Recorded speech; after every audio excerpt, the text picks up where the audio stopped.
Alors, c'est vrai que ça fait plusieurs années que je suis intéressée par les soins naturels, du retour à quelque chose de plus naturel et plus en adéquation avec mes valeurs. Ce qui s'est passé réellement, c'est que j'ai eu envie d'arrêter la pilule contraceptive. Et avec ça, ça s'est passé quand je vivais à Barcelone. Et en parallèle, j'ai fait la rencontre d'une personne qui m'est chère maintenant et qui est naturopathe et qui a vraiment voulu m'accompagner en fait dans cet arrêt progressif de la pilule contraceptive. Et donc c'est là où vraiment je me suis rendu compte que des moments comme ça de la vie pouvaient être accompagnés de manière plus naturelle et que j'avais envie de développer une certaine expertise dans le domaine et où je me suis dit bon bah là c'est le moment où j'ai vraiment envie de commencer à me former sérieusement sur le sujet.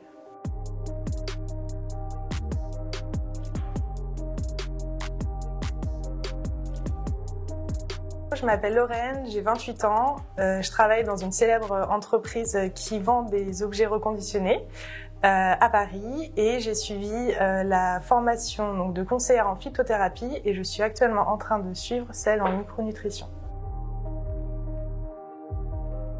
J'ai fait donc un parcours en master, j'ai fait un master en management en école de commerce et en fait depuis l'école, la classe préparatoire, j'ai toujours voulu un peu me tourner vers j'ai envie de dire les choses qui touchent à l'humain, à la société en général et c'est pour ça que j'ai un peu orienté mon parcours sur un petit peu des métiers qui avaient du sens. J'ai notamment fait des stages dans une ONG, j'ai travaillé pour une entreprise de l'économie sociale et solidaire. Voilà, j'ai toujours voulu axer mon parcours vers l'humain et l'environnement, puisque c'est actuellement une boîte dans laquelle je travaille, donc d'objets reconditionnés. Et donc, à partir de là, et aussi parce que j'ai des grands-parents qui étaient agriculteurs, j'ai toujours voulu un petit peu me tourner vers l'humain, vers le bien-être. Et tout naturellement, en fait, je me suis retrouvée à m'intéresser à des sujets autour de tout ce qui est naturel, retour un petit peu sur des produits plus respectueux de l'environnement, comment retrouver un petit peu des anciennes façons de faire qui fonctionnent encore maintenant.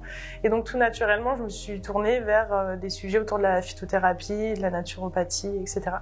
Et arrivé à un moment où je me suis dit bon bah c'est bien beau de s'intéresser à ce sujet, et ce serait bien de creuser un petit peu plus et de me former sur des sujets qui m'intéressent et sur lesquels je voudrais en apprendre davantage. Je me suis dit c'est peut-être celle qui va pouvoir m'aider au quotidien dans un premier temps et qui va me permettre de découvrir plein de choses que je connais pas encore.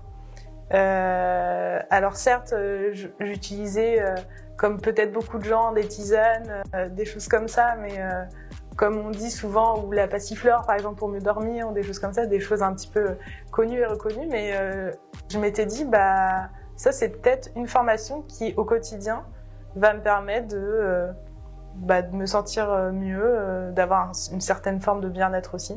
Donc ouais, j'ai commencé par ça, là sûrement pour ça. Micronutrition parce que je fais beaucoup de sport depuis toujours. J'ai toujours fait beaucoup de sport parce que c'est une de mes manières d'extérioriser. Et depuis toujours, j'ai toujours un petit peu fait attention à ce que je pouvais manger.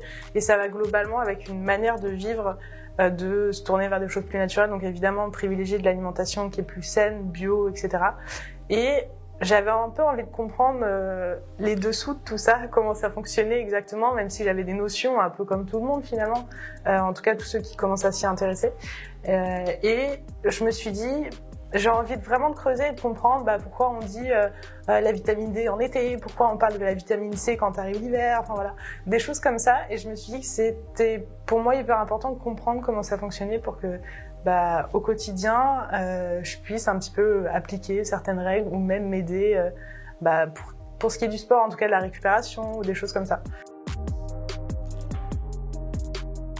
Du coup, la formation m'a apporté plein de choses. Au niveau des connaissances, dans le quotidien, en fait, finalement, ça m'a permis d'accompagner des petits mots et de me permettre professionnellement d'être moins stressée, c'est-à-dire que je me suis particulièrement intéressée, et la formation en parle dans la phytothérapie, sur les adaptogènes qui sont vraiment donc des plantes qui permettent vraiment de réguler les niveaux de stress. Et on en a beaucoup de stress, surtout dans les contextes actuels. Et c'est vrai que professionnellement, ça m'a permis d'être plus sereine au quotidien, dans ma vie professionnelle mais personnelle aussi, finalement de trouver un équilibre.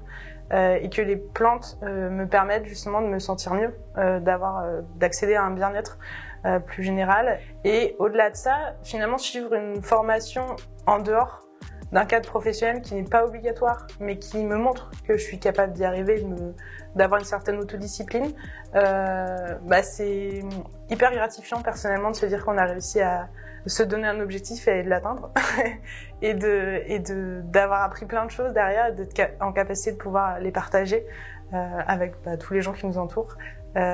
C'est hyper gratifiant aussi, ne serait-ce que de réussir à aller jusqu'au bout.